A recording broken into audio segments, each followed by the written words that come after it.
Terima kasih sudah klik video ini.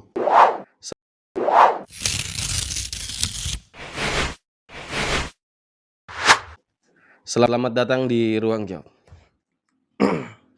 Buka masker dulu kayaknya. Oh ya, saya buka masker juga kita ya. sudah penuhi protokol kesehatan ini. Kita hadirkan salah satu tokoh muda. Masih Tokoh muda. masih muda. Tokoh Masih. budayawan kesenian muda. Ya, budayawan Sulawesi Tengah ya. Budayawan, Ya. budayawan Sulawesi Tengah. Arifin Sunusi SH. Arifin Sunusi SH, benar. Tepuk tangan dulu. Oke. Biarin Mbak kabar Om. Bagaimana kabarin Om? Alhamdulillah, Kareba Belo kabar baik. Apalagi sementara ini kita dalam suasana Ramadan. Iya. Kita melaksanakan kewajiban kita sebagai Muslim berpuasa. Siap. Dan alhamdulillah kita sudah berada di puasa yang ke-20 ya. 20 apa 21 ya? 21 kayak yang tarwi tadi. Tadi 21 21 tarwi. Besok 22 berarti. Besok 22. Alhamdulillah saya secara pribadi dan keluarga menjalani ibadah ini dengan penuh sukacita, Ya. dengan penuh kegembiraan karena kita meyakini di Ramadan ini Allah begitu banyak menurunkan keberkahan, maghfirah, menurunkan ampunannya kepada kaum muslimin dan muslimat, dan di ujung nanti insya Allah kita semuanya setelah menjalani Ramadan ini, puasa ini, kita terbebas dari api neraka. Amin. Ya Rabbal Alamin. Itku minan nar. Ya, itu minan nar, Masya Allah. Ya. Nah, jadi Om, sekarang ini puasa berarti aman berarti puasa ini. Aman, alhamdulillah. Kemudian Om, sekarang ini selain puasa, apa yang diurus ini masalah? Apakah yang disibuk-sibukkan untuk sekarang ini? Ya, kalau hari ini kesibukan yang paling menyita waktu karena pada saat yang sama saya ini kan bahagian dari pekerja politik. Oke, berarti orang partai Om begitu? Betul. Nah, sebagai pekerja politik saya berada di Partai Golkar. Siap. Dan tentu saja hari-hari ini sibuk mempersiapkan partai ini untuk nanti bisa mengikuti verifikasi. Oh, verifikasi. Ada verifikasi yang akan dilakukan oleh KPU. Siap. Nah, memang Partai Golkar, partai yang sudah cukup lama, tentu saja infrastrukturnya sudah mapan, sehingga insya Allah kami jajaran Partai Golkar tidak akan mengalami kesulitan untuk mempersiapkan verifikasi itu. Itu saya kira. Berarti verifikasi ini adalah salah satu tahap untuk kontestasi politik nanti di 2024 Benar. ya. Jadi partai-partai yang mengikuti kontestasi di 2024 saatnya untuk melakukan, saatnya sekarang ini untuk melakukan persiapan-persiapan sehingga lolos dari verifikasi itu nanti. Siap. Dan Partai Golkar insya Allah. Iya. Oh, berarti ada ada partai yang ketika di cross check itu ada biasa partai yang dia lolos begitu. Ada, karena ada persyaratan-persyaratan yang memang harus dipenuhi begitu. Terutama struktur kepengurusannya, mulai dari pusat, provinsi, kabupaten, kota, juga kecamatan dan desa kelurahan. Itu harus dipenuhi itu. Siap. Berarti Om sekarang lebih fokus jadi ke kesibukannya itu sehari-hari, tapi di samping kesibukan politik itu tentu saja karena memang menjadi bahagian atau katakanlah pilihan profesi ya.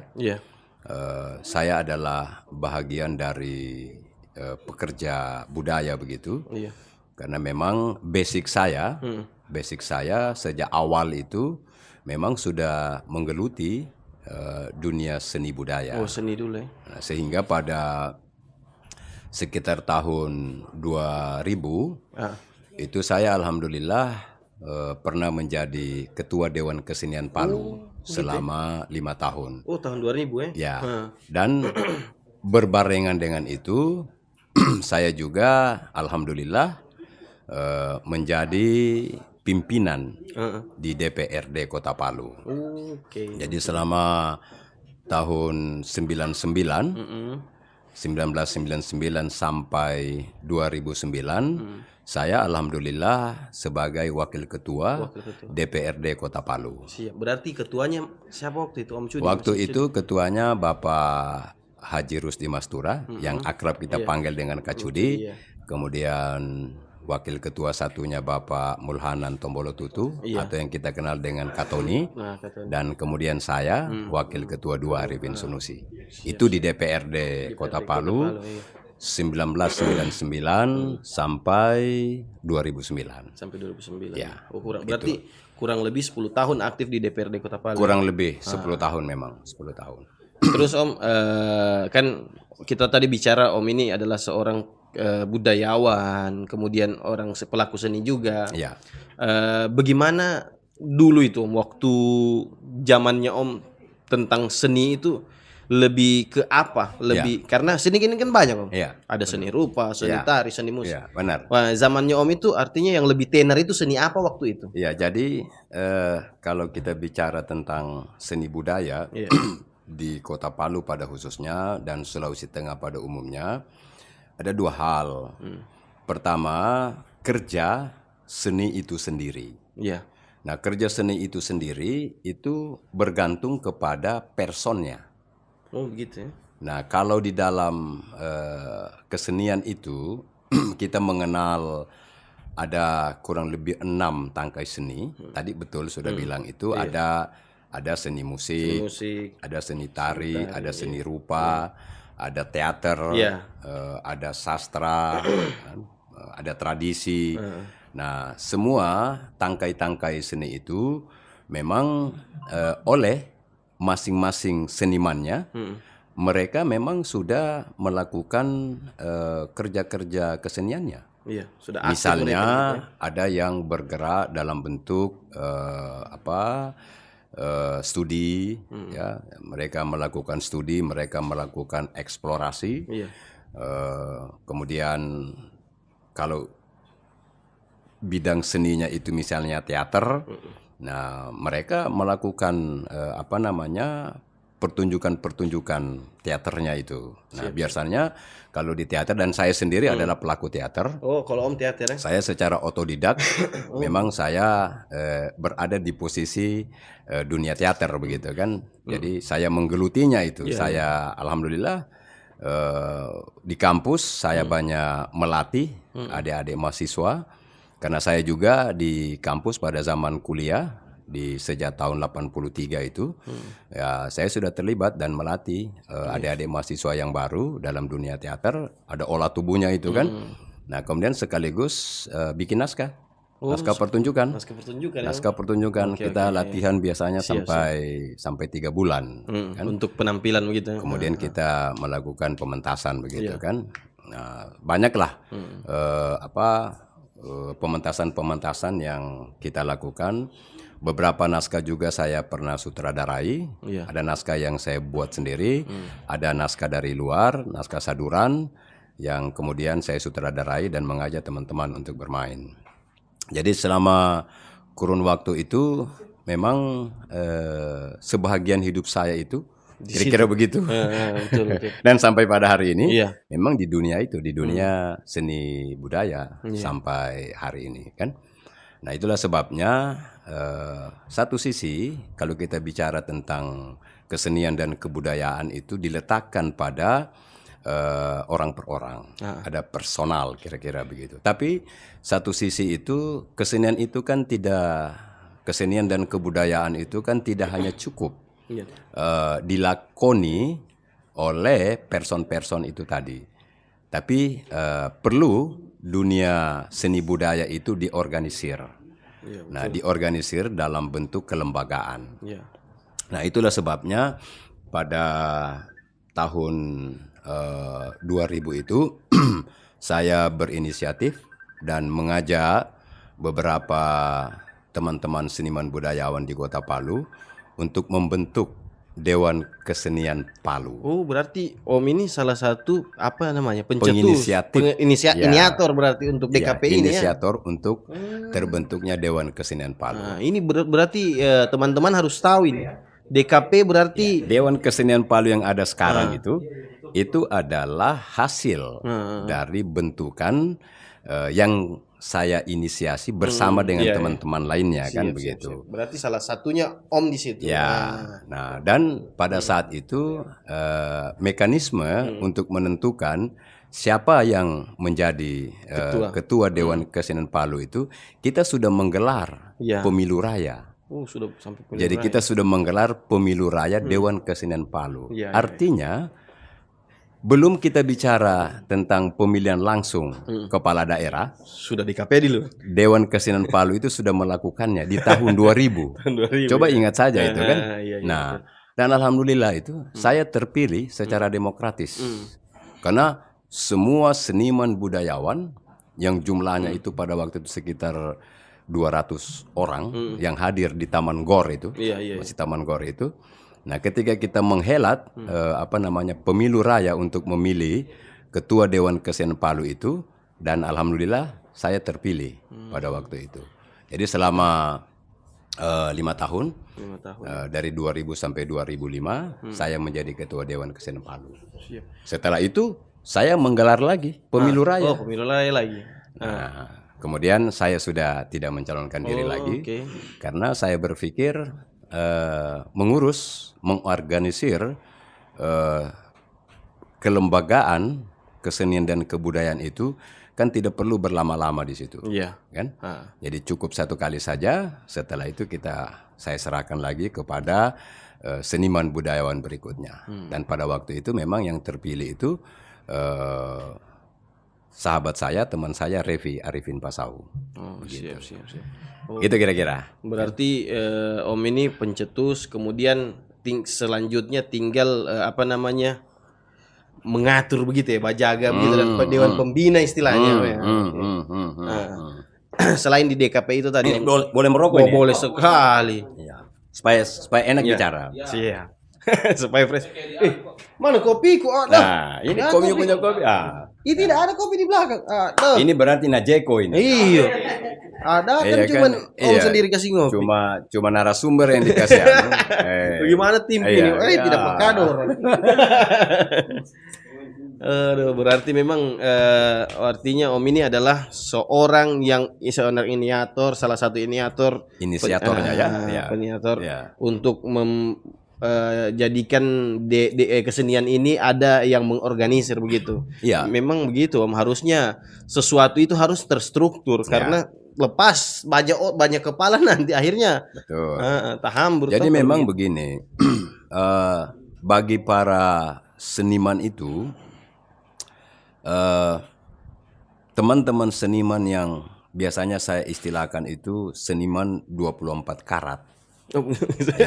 Mereka terkadang tidak membutuhkan lembaga. Ada karena juga. Mereka memang bisa dengan kemampuan sendiri, dengan potensi yang ada pada mereka bisa survive. Mereka bisa menjalani profesinya dia sebagai seorang seniman begitu kan. Nah, tetapi ada kemudian yang berpikir memang kita perlu ada lembaga. Nah, saya menangkap semuanya itu, kemudian saya berpikir memang harus ada lembaganya. Nah, tujuan didirikannya lembaga kesenian atau yang kemudian kita sebut sekarang itu Dewan Kesenian Palu adalah sebagai mitra, kan begitu kan? Jadi Dewan Kesenian Palu itu kemudian menjadi mitra pemerintah. Karena dia berada di wilayah pemerintahan Kota Palu, maka Dewan Kesenian Palu itu menjadi mitra pemerintah Kota Palu, kan? Dalam hal ini wali kota misalnya.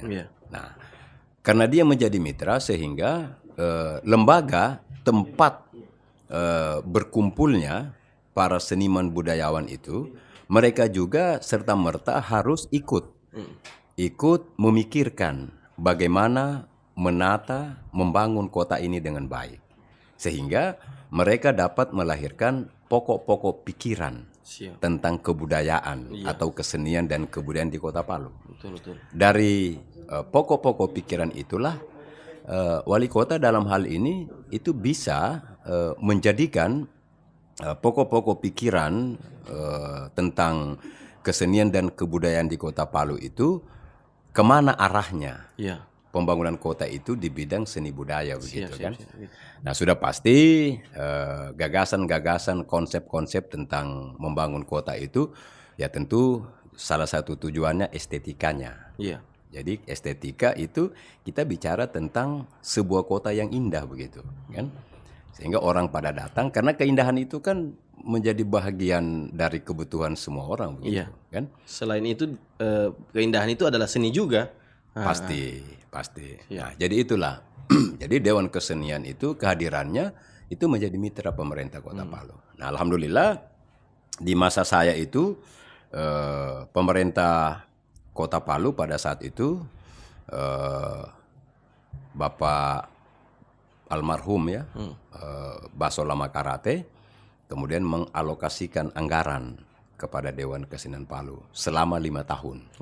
Selama periode saya. Ada budget yang digelontorkan di dalam struktur APBD Kota Palu. Cuma saya sekarang ini agak sedikit ya tidak juga kecewa sih. Hanya saya tidak mendengar lagi adanya alokasi anggaran untuk Dewan Kesenian Palu. Saya pikir ada apa sebenarnya kan, sehingga alokasi anggaran itu tidak disediakan lagi. Ya mungkin ada peraturan-peraturan barangkali sehingga bantuan-bantuan itu menjadi mungkin sudah hilang ya.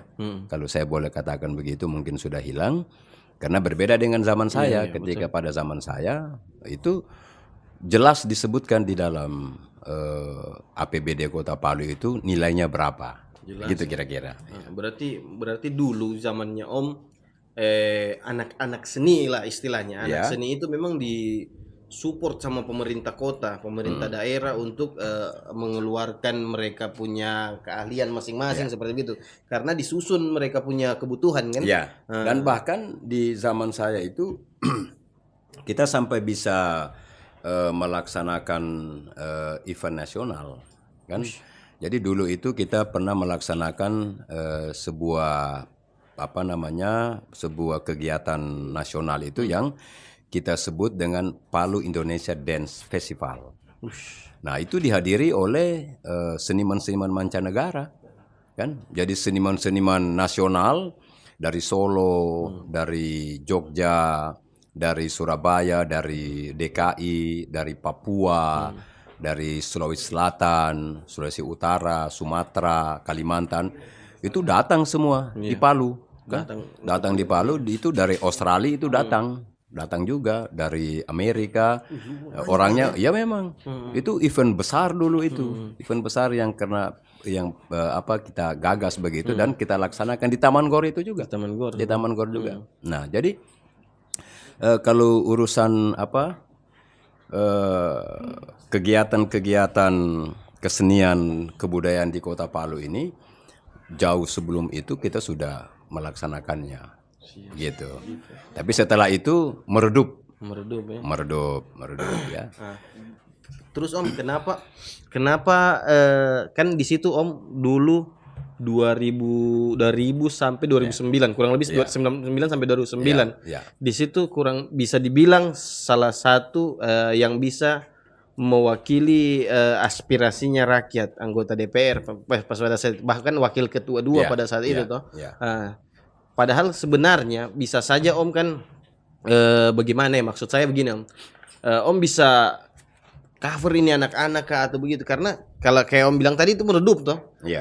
Berarti karena Om sudah tidak jadi ketua mulai meredup, bukan berarti mati, tidak, tapi meredup. Jadi sebenarnya kan Om bisa sebagai wakilnya mereka istilahnya begitu. Bisa apakah berbuat lagi apa seperti begitu. Seharusnya seperti itu. Kan memang kerja-kerja kesenian itu dan kebudayaan itu kan tidak boleh dilekatkan pada diri seseorang.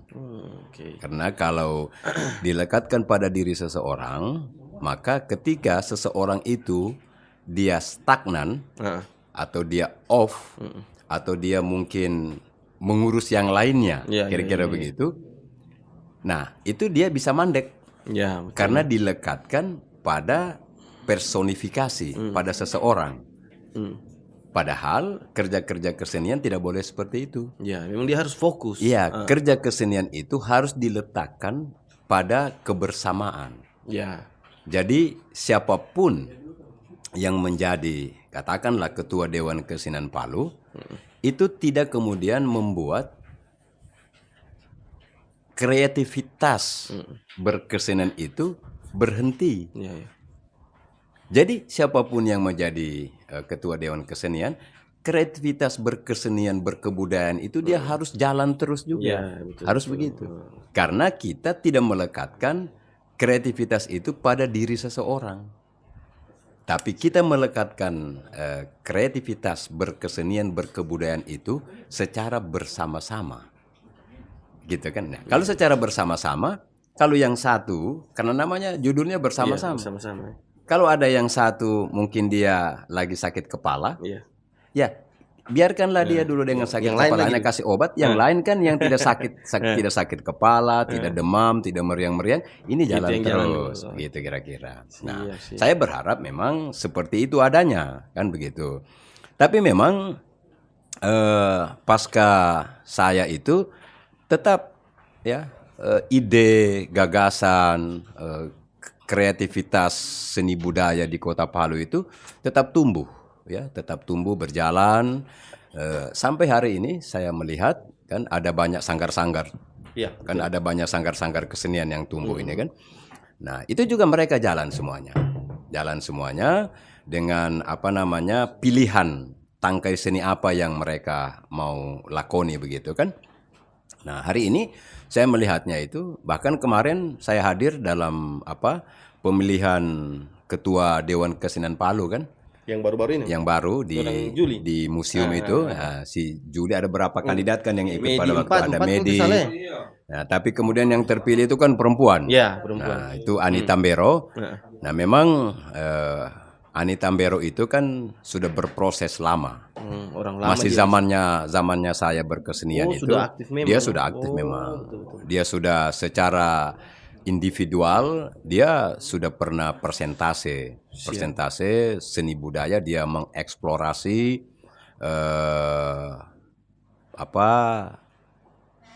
megalitikum ya. Jadi dia mengeksplorasi megalitikum itu, jadi dia memerankan perempuan pemecah batu. Nah, jadi dia bermain dengan batu-batu begitu kan.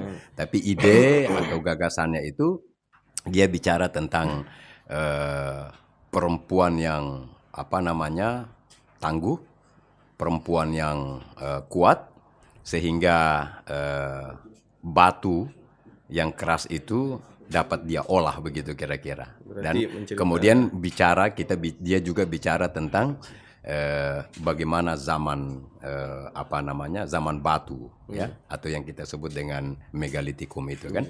Nah, itu kira-kira. Jadi iyalah kalau hari ini dia menjadi ketua Dewan Kesenian, seharusnya itu disupport kan begitu. Nah, cuma saya dengar-dengar juga ini dia punya kepengurusan seperti belum di SK-kan sama wali kota. Nah, ini ya masalah juga lah. Jadi kehambatan mungkin salah satunya itu juga kan. Ya. Jadi itu kira-kira ya. Jadi kalau kita bicara kesenian kebudayaan di Sulawesi Tengah itu ada dua. Satu hal itu bisa dilekatkan pada person seniman atau budayawannya itu sendiri, dan satu sisi itu bisa dikelola, dimanage secara kelembagaan. Itulah yang kita sebut dengan Dewan Kesenian Palu. Ada juga Dewan Kesenian Sulawesi Tengah. Ada juga yang skopnya itu dia tentu saja Sulawesi Tengah. Begitu. Oke Om, kita tadi sudah kalau seni ini dibahas habis. Pasti. Sebenarnya. Nah, artinya garis-garis besarnya sudah kita bahas tadi ini kan. Makan kue dulu. Dan ini memang kue ini kue yang saya suka ini. Iya. Iya. Sabanter. Apa ini kita rencana bicara sampai sahur. Jadi rencana memang. Sahurnya kita sudah ini. Iya. Kita anu lagi. Kalau yang sahur lain lagi. Oh, pesan lagi habis ini. Siap-siap sahur lagi. Apalagi ada Anto ini kan. Anto yang urus sahurnya. Nah, jadi Om, kan kita bicara lumayan banyak lah garis besar tadi kita bahas tentang kesenian. Saya sebelum bicara Denomin, saya searching dulu di Google, saya tulis namanya Om Ton. Saya lihat di situ pernah menjadi ketua IKA Untat. Coba diceritakan dulu itu, Om. Bagaimana IKA Untat itu? Iya. Jadi sejak tahun 2017 pada musyawarah besar Ikatan Keluarga Alumni Untat, kemudian saya dipercaya dan diberi amanah oleh sahabat-sahabat alumni lainnya untuk menjadi pengurus pusat Ikatan Keluarga Alumni Untat. Nah, tapi struktur di IKA Untat itu berbeda dengan organisasi-organisasi lainnya. Ya, yang pada umumnya. Kalau kita dulu di zaman saya 2017 sampai 2022 kemarin itu struktur kita itu menggunakan presidium. Oke. Jadi presidium itu terdiri dari 7 orang. Kan? Begitu. Nah, kalau organisasi lain yang dipilih itu kan cuma 1 orang. Satu ketua begitu. Ketua umum saja. Ketua umum, ya. Nah, kita pada waktu itu tidak menggunakan tidak memakai sistem ketua umum, tapi kita menggunakan sistem presidium. Jadi kita 7 orang. Nah, saya salah satu dari presidium itu. Nah, maka sejak tahun 2017 sampai 2022 tentu saja banyaklah kegiatan atau program-program yang bersama-sama kami presidium sekjen melaksanakan kegiatan. Yang paling berkesan itu bagi saya itu karena pada saat itu saya selaku korpres, koordinator presidium. Jadi presidium itu 7 orang, kemudian kita bersepakat mengangkat satu koordinatornya yang kita sebut dengan korpres atau koordinator presidium. Nah, di 2017 itu, kemudian di 2018 itu saya korpresnya. Dan ya karena Allah menurunkan cobaan buat kita, di 2018 itu kita menerima musibah gempa, kan, kemudian tsunami dan likuifaksi. Nah, kita presidium melihat bahwa musibah itu harus kita tangani, harus kita manage karena dampaknya kan masyarakat kita itu huniannya atau tempat tinggal mereka itu kan porak-poranda.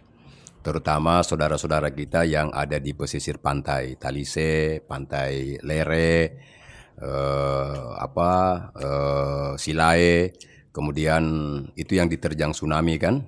Kemudian saudara-saudara kita yang ada di Balaroa itu diterjang likuifaksi, begitu juga yang ada di Petobo likuifaksi, bahkan ada yang Sibalaya itu kan, nah, itu diterpa semuanya. Nah, maka program IKA Untat itu pada saat itu kita arahkan kepada bantuan-bantuan. Jadi lebih ke banting setir begitu? Ya, banting setir, karena itu yang di depan mata kan, betul. Itu bencana kemanusiaan, bencana alam yang mengakibatkan terganggunya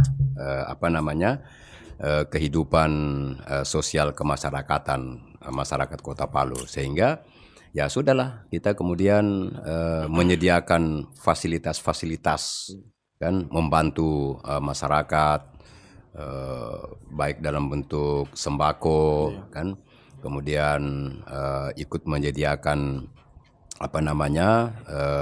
tempat-tempat kira-kira seperti itu. Nah, itu belum selesai. disambung lagi kita dengan pandemi. Pandemi lagi habis itu. Masuk lagi pandemi ini kan COVID-19. Nah, maka kita pun mencoba untuk mengatasi problem itu. Maka kita pun menyediakan tempat-tempat cuci tangan ya. Ada tandon di beberapa titik di tempat-tempat umum, juga di beberapa masjid kita sediakan itu. Jadi memang aktivitas kita itu baik pada saat bencana alam, gempa, tsunami dan likuifaksi, kita melibatkan diri. Kemudian demikian halnya dengan ketika pandemi itu datang. Jadi alhamdulillah IKA UNTAD dapatlah meringankan, kira-kira begitu, meringankan beban masyarakat yang ditimpa musibah itu. Begitu kira-kira kalau urusan IKA UNTAD. Siap. IKA UNTAD ini dasarnya dibangun untuk apa? Iya, kan IKA UNTAD ini namanya, judulnya saja kan Ikatan Keluarga Alumni UNTAD. Oke. Jadi yang melahirkan alumni itu kan Universitas Tadulako. Iya. Kan? Jadi setiap tahun UNTAD itu memproduksi sarjana-sarjana, kan? Yang kuliah 4, 5, 6 tahun, kemudian diwisuda. Setelah mereka diwisuda, maka dilekatkanlah pada diri mereka itu alumni UNTAD. Nah, kalau sampai hari ini database yang ada di kantor PPIK UNTAD itu, alumninya itu sudah kurang lebih berjumlah 100.000 orang lebih. Pertama UNTAD pertama dari UNTAD mengeluarkan sarjana-sarjananya sampai wisuda terakhir yang kemarin. Jadi kita sudah sekitar 100.000 orang. Nah, IKA UNTAD ini kan karena dilahirkan oleh UNTAD itu sendiri, maka tentu saja alumninya itu mesti berkontribusi terhadap UNTAD itu sendiri. Iya. Bagaimana ikut memikirkan, ikut membangun agar UNTAD itu bisa lebih baik dan lebih baik ke depannya. Nah, di samping itu tentu alumni IKA UNTAD itu karena mereka memiliki kapasitas keilmuan, kan begitu? Kan ada sarjana hukum, ada sarjana ekonomi, ada sarjana keguruan, ada pertanian, peternakan, ada teknik. Kan mereka memiliki kemampuan akademik lah, kira-kira begitu. Maka diorientasikan juga alumni UNTAD itu untuk bisa bersama-sama dengan pemerintah. Bersama-sama dengan pemerintah membangun Sulawesi Tengah ini. Kalau mereka misalnya berada di level provinsi alumninya, mereka harus masuk ke sana bersama-sama dengan pemerintah. Kalau mereka berada di wilayah kota, di wilayah kabupaten, ya mereka juga harus. Dan juga kita berharap sebaliknya, pemerintah juga harus memberi ruang, memberikan ruang kepada alumni-alumni UNTAD itu. Karena dari kapasitas keilmuan kan kurang lebih sama dengan alumni-alumni universitas lainnya. Kurang lebih sama. Kita punya alumni-alumni banyak yang hebat-hebat. Iya, betul. Banyak itu. Yang dari dari teknik misalnya, mereka punya studi-studi. Kan? Bagaimana misalnya bangunan-bangunan yang ada di Kota Palu ini itu berdasarkan kearifan lokal misalnya, dan mereka studi itu. Mereka menggali itu. Nah, memang di Sulawesi Tengah ini kalau bicara tentang bangunan-bangunan lama itu, yang kalau misalnya kita sebut, bolehlah kita sebut sebagai cagar budaya karena usianya sudah 50 tahun lebih, ternyata masih kokoh. Masih kokoh. Dan memang sejak dahulu kala di Sulawesi Tengah, wal khusus misalnya di Kota Palu ini, itu sudah tidak asing itu kalau urusan gempa itu. Karena memang sejak lama sudah ada. Itulah sebabnya kemudian orang-orang tua kita dulu itu, bangunan mereka itu bangunan yang mereka bangun bisa beradaptasi dengan gempa. Dengan lingkungannya. Iya, dengan lingkungannya kan. Nah, karena ini wilayah kita rentan gempa, sehingga bangunannya itu dia sudah ramah dengan sudah di setel memang. Nah, kira-kira begitu. Nah, itulah yang kemudian teman-teman kita alumni Unpad yang khususnya dari teknik itu mereka sudah memiliki desain khusus bagaimana membangun di Kota Palu ini sehingga kalaupun kemudian datang lagi gempa, nah kira-kira bangunan itu masih bisa lah bertahan begitu. Itu kira-kira. Siap. Budayawan, kesenian budayawan, kemudian politisi, kemudian gado-gado sudah kan? Gado-gado sudah aktif di. Berarti kita sahur gado-gado ini. Ada juga ustadz-ustadznya sedikit. Ada juga. Ya. Artinya kalau ente orang mau minta satu ayat hadis dan ada juga bisa. Berikan dulu untuk dorang. Cuma berikan saya nanti dorang saja. Ya.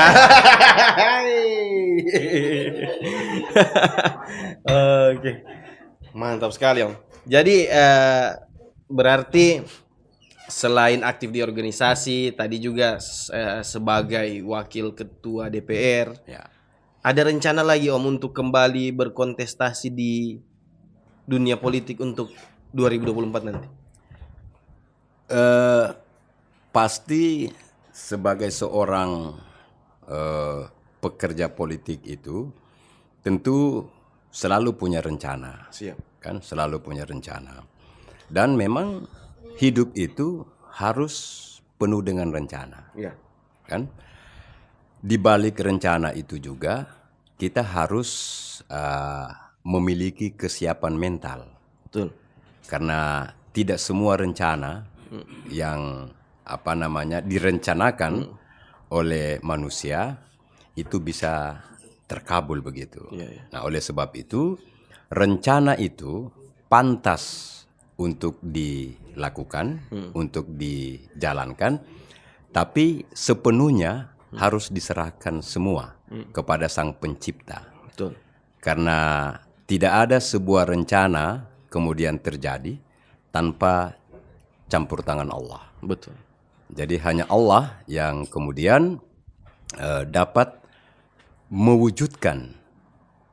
Karena rencana itu terjadi karena memang sudah ditetapkan sebelumnya, sudah menjadi ketetapan Allah. Betul. Jadi kita hanya kemudian menjalani rencana. Nah, artinya tentu saja ke depan kakakmu ini atau manggemu ini, atau manggemu ini atau ayahmu ini, kan tentu punyalah rencana-rencana ke depan. Nah, khususnya kalau di dunia politik, karena memang Arifin Sunusi ini kan alhamdulillah adalah pengalamannya di DPRD Kota Palu pada waktu itu. Alhamdulillah sebagai pimpinan DPRD kan, ada modal dasar kira-kira. Nah, kemudian dalam kiprah berorganisasi, ya alhamdulillah sudah banyaklah organisasi yang Om ikuti begitu kan. Nah, sampai hari ini juga kan Om ini kan masih ketua Komda Al-Kherat Kota Palu. Om belum diganti-ganti, sudah lama sekali kan. Nah, sebelum-sebelumnya juga Om juga sudah di KNPI kan, pernah, dan sampai hari ini juga di Pemuda Pancasila. Kan ini luar biasa kan. Sebelum-sebelumnya juga pernah itu bergerak di yayasan yang kita memberikan advokasi kepada masyarakat rentan begitu kan. Dan pernah mengadvokasi masyarakat petani, masyarakat nelayan kan. Jadi kerja-kerja kita itu saya terutama artinya sudah punyalah pengalaman-pengalaman itu. Nah, sehingga modal-modal ini ya saya pikir-pikir kalau saya kemudian merencanakan untuk mengikuti kontestasi politik di 2024 itu, maka pilihannya Om Arifin ini, ayah ini ya mau masuk ke Dewan perwakilan daerah Republik Indonesia. Amin. Masya Allah, ya kan? Tunggu Om, saya potong dulu. Ya. Sebelumnya kan di DPR tuh. Ini memang sama garisnya ini Om? Sama dia. Sama. Kan kalau bicara tentang legislatif itu hanya ada tiga tujuannya, kan, atau haknya, kan.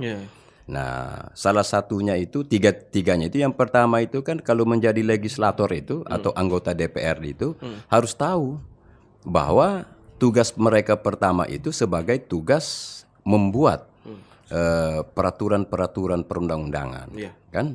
Kalau di level DPR RI atau DPD nanti itu bikin undang-undang.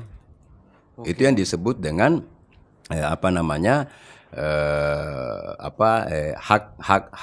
hak legislasi namanya, kan. Nah, kemudian yang kedua itu ada namanya hak budgeting, kan begitu. Nah, hak budgeting itu bagaimana DPR maupun DPD, DPRD itu mereka nanti bersama-sama dengan kepala daerah membuat anggaran-anggaran, menetapkan alokasi anggaran untuk setiap program. Nah, demikian halnya itu hak budget. Hak yang ketiga itu adalah hak kontrol. Jadi setelah dibuat undang-undangnya atau peraturan daerahnya, nah kemudian ditetapkan alokasi anggarannya, baru kemudian dikontrol. Ada hak pengawasan. Nah, tiga hak-hak kedewanan ini itu yang harus dipahami. Nah, ini kan Om Arifin ini kan Manggi Arifin ini kalau urusan itu ya insya Allah dan alhamdulillah sudah paham, sudah mengerti. Nah, berkaitan dengan tugas-tugas DPD RI itu karena mewakili. Jadi seorang yang kemudian menjadi anggota DPD RI itu dia harus memperjuangkan hak-hak yang ada di daerahnya. Iya, betul. Nah, karena menjadi anggota DPD RI itu untuk Sulawesi Tengah itu hanya ada 4 orang. Iya. Hanya ada 4 orang. Untuk Sulawesi Tengah. Untuk Sulawesi Tengah 4 orang saja wakilnya. Maka berempat ini itu terus-menerus harus meneriakkan, berteriak atau membuat terobosan-terobosan, gagasan-gagasan bagaimana Sulawesi Tengah itu bisa lebih baik. Iya, betul. Apalagi hari ini Sulawesi Tengah itu nanti itu berhadapan dan berdekatan langsung dengan IKN, Ibu Kota Nusantara, Ibu Kota Negara nanti kan, yang ada di Kalimantan Timur kan, di Kaltim. Itu dekat sekali, secara geografis kita begitu dekat dengan Ibu Kota Negara nanti. Maka tugas anggota DPD RI itu bagaimana agar Sulawesi Tengah itu benar-benar dia bisa menjadi penyangga, menjadi penyangga dari Ibu Kota Negara baru itu. Nah, itu menjadi tugas dari DPD RI nanti. Jadi tidak boleh menjadi anggota DPD RI itu hanya sekedar duduk-duduk saja. Betul. Harus mereka proaktif untuk menceritakan bagaimana sesungguhnya potensi yang dimiliki oleh Sulawesi Tengah. Karena dia akan menjadi penyangga Ibu Kota Negara. Apa potensinya? Resource yang ada di Sulawesi Tengah itu kan cukup beragam. Laut kita cukup luas, kan begitu? Isi lautnya juga beragam, kan begitu? Kemudian belum lagi kita bicara misalnya potensi-potensi pertambangan, kan banyak, ada emas, kita punya emas. Punya. Apalagi sekarang ini kan yang lagi mendunia itu kan kita punya nikel misalnya, kan itu kan. Nah, ini potensi ini. Nah, potensi inilah yang harus menjadi dasar untuk mendorong Sulawesi Tengah itu menjadi daerah yang bisa sejajar lah, ya. Karena kita jujur saja kalau kita mengukur dengan daerah di sekitar kita saja, Sulawesi Selatan misalnya, atau Sulawesi Utara. Nggak usahlah jauh-jauh selatan atau utara. Dengan Gorontalo saja misalnya, Nah, kita harus memacu diri karena kita punya potensi. Siap. Nah, ini menjadi tugas dari anggota DPD RI itu. Dan itu yang akan Om lakukan. Amin. Amin. Kan begitu. Jika Om nanti insya Allah dipilih, didoakan dan dipilih oleh masyarakat Sulawesi Tengah, itulah yang akan Om lakukan ketika Om berada di sana. Amin. Wah, mantap ya. Amin ya. Ya, amin. Saya tanam lutut Om. Amin. Alhamdulillah. Kamu tanam lutut tidak? Jadi kalau batanam lutut dengan Om itu karena Om akan membawa gagasan besar. Betul. Menjadi anggota DPD RI itu membawa gagasan besar. Apa gagasan besarnya itu? Sulawesi Tengah dia harus sejajar dengan daerah-daerah lain. Ya. Terutama kita bisa sejajar dengan Sulawesi Utara misalnya, Sulawesi Selatan misalnya. Nah, seperti itu kira-kira. Ini cita-cita besar. Betul. Jadi yang kalian mau tanam lutut karena Om mau melakukan itu. Betul, Om. Bukan karena Komyu saya punya kemenakan. Nah, begitu kan? Karena visi dan misi. Karena visi dan misi. Oke. Itu kira-kira. Wih. Enak kan? DPD RI. Ya. Artinya kalau praktek-praktek bagaimana seseorang untuk bisa terpilih ya, bisa terpilih apakah itu menjadi anggota DPRD Kota Palu, menjadi anggota DPRD Provinsi Sulawesi Tengah, apalagi mau menjadi anggota DPR RI dan DPD RI, itu selalu dibarengi dengan ketersediaan sumber daya kapital, sumber daya ekonomi, harusnya kan selalu begitu. Nah, kalau itu yang menjadi dasarnya, kalau itu menjadi ukuran, ukuran pastinya, mungkin Om agak kesulitan, kan begitu kan? Tapi Om tidak menyerah, optimis. Om tetap optimis, tetap Om berusaha untuk juga memenuhi sumber daya kapital itu mungkin tidak sama dengan yang lainnya. Tapi Om tidak pesimis dengan itu. Karena kalau Om optimis, karena Om yakin ada Allah. Betul. Jadi Om benar-benar mengandalkan ada Allah. Betul. Allahu Akbar. Akbar. Ya kan? Betul. Memang walaupun sekuat apapun kau punya visi misi bahkan modal, kalau memang bukan kehendak Allah belum bisa. Takbir. Om, kan itu rencananya itu tadi sudah bisa lah dijadikan modal untuk, karena Om sudah punya bekal dari berbagai macam aktivitas tadi. Ini siapa tahu ada teman-teman ini, ada satu teman kita ini narasumber dari satu corporate, boleh ada pertanyaan? Boleh. Siapa tahu ada pertanyaan yang mau ditanyakan? Boleh.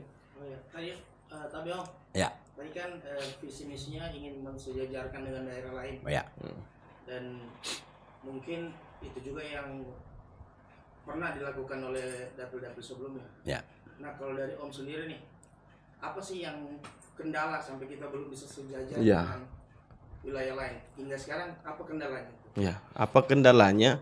Kita orang Sulawesi Tengah belum sejajar dengan yang lain karena kendala pastilah sebenarnya begini, untuk mensejajarkan Sulawesi Tengah ini dengan daerah-daerah lain, pertama itu dilekatkan pada kepala daerahnya. Itu dulu ya. Jadi bagaimana kepala daerahnya memanage sumber daya yang ada di daerah. Kalau kita bicara daerah Sulawesi Tengah tentunya. Kepala daerah tidak cukup hanya dia sendiri yang membawa gagasan untuk sejajar itu. Tapi juga harus bersinergi dengan legislatifnya. Legislatifnya itu kalau kita bicara kepala daerah berarti DPRD Provinsi Sulawesi Tengah.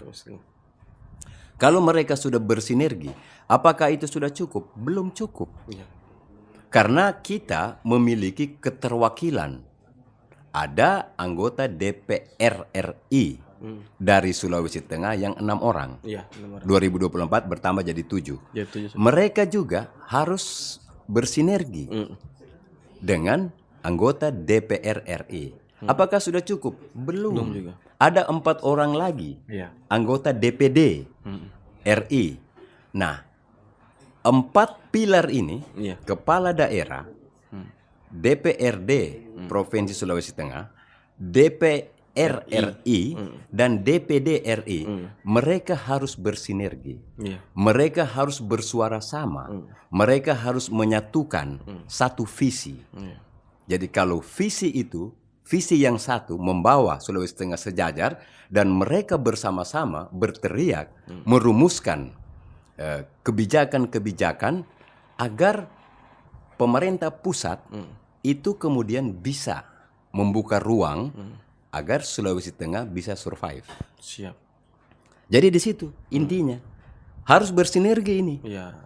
Karena kalau hanya kepala daerahnya, hanya gubernurnya saja dengan visi misinya, dia jalan, kemudian tidak mendapat dukungan, respon dari DPRD provinsi, bisa melempem. Apalagi juga tidak mendapat dukungan dari DPR RI dan DPD RI, ya selesai. Artinya jalan sendiri-sendiri kan? Nggak boleh. Membangun Sulawesi Tengah ini harus bersama-sama. Karena itu juga yang dilakukan oleh daerah-daerah lain. Betul ya. Jadi kalau mau Sulawesi Tengah sejajar, ini dulu harus dibenahi. Ketika seseorang dia sudah menjadi kepala daerah, ketika seseorang dia sudah menjadi anggota DPRD, ketika seseorang sudah menjadi anggota DPR RI dan DPD RI, dia menanggalkan semuanya yang berkaitan dengan baju-baju politiknya. Harusnya. Tapi dia kemudian bergerak bersama-sama pada satu visi dan misi. Untuk apa? Ya itu, membangun Sulawesi Tengah. Nah itu kira-kira. Berarti maksudnya bukan juga belum. Berarti kenapa sekarang ini artinya kita masih di bawah dari negara daerah-daerah tetangga, mungkin karena belum solidnya 4 pilar ini. Nah, 4 pilar ini bisa diibaratkan avatar air, angin, udara, api. Luar biasa ini. Ini filosofinya tinggi nih. 4 pilar. Tinggi ini filosofinya ini. Air, api, ini kemana sih? Ini kemana sih? Berarti Om harus jadi avatar di Sulawesi Tengah. Terima kasih nih Om. Cukup banyak ilmu yang saya dapat ini. Artinya ini pembicaraan berisi sekali nih. Selain roti bakar ini berisi coklat, gelas berisi kopi, pembicaraan ini berisi sekali ini Om. Terima kasih sekali nih Om sudah mau luangkan waktu kemari. Semoga apa yang Om persiapkan ke depan ini direstui sama Yang Maha Kuasa. Amin. Kemudian kita ini teman-teman ini, saya pribadi Om pastinya dari Om kemarin tahun berapa lalu kita di wali kota itu? Saya sudah ikut bantu semuanya, keringat-keringat berusaha semaksimal mungkin. Sampai ke depan ini untuk jadi avatar saya lagi tanam dulu. Amin. Insyaallah. Terima kasih teman-teman sudah saksikan video ini. Jangan lupa subscribe dan like supaya konten ini tetap berjalan terus. Terima kasih. Terima kasih saya ucapkan kepada adik-adik lah, saya panggil adik-adik semua, sudah mengundang saya di studio ini. Studio apa namanya ini? Kakak Production. Nah, podcast ya? Podcast. Nah, ini luar biasa sekali, saya senang, saya bahagia. Setidak-tidaknya saya bisa mengungkapkan ya. Jadi Komio sudah menggali lagi ingatan-ingatan saya ke belakang, dan segala yang saya miliki itu tentu akan kita orientasikan ke depan. Jadi saya berterima kasih sudah diundang di sini. Mudah-mudahan ini bukan pertemuan kita yang terakhir. Siap, pasti. Tapi ini yang awal, dan kita masih akan terus bertemu lagi dalam sebuah perbincangan yang selalu akan menarik begitu. Terima kasih. Billahi taufik wal hidayah. Wassalamualaikum warahmatullahi wabarakatuh. Asik kan?